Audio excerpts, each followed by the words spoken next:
hoanikoaore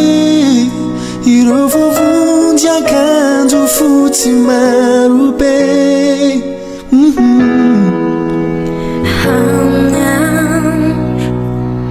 Isifahuriambe Naminugusiyaunam fifaliambe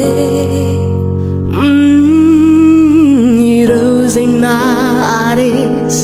Letsisavela mialamay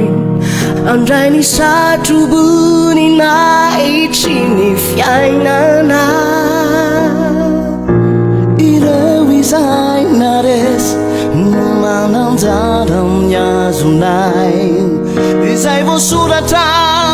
ny bokin'ny fiainana Vovozy anao iarak'isika Iray tanjona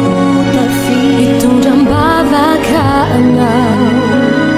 Hoanandanitra izao sanao Vovonjy anao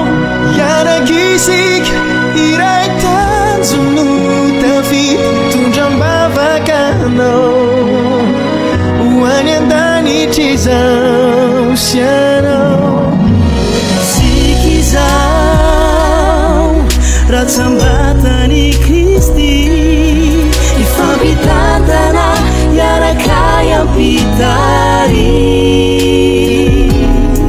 Isika izao Isika izao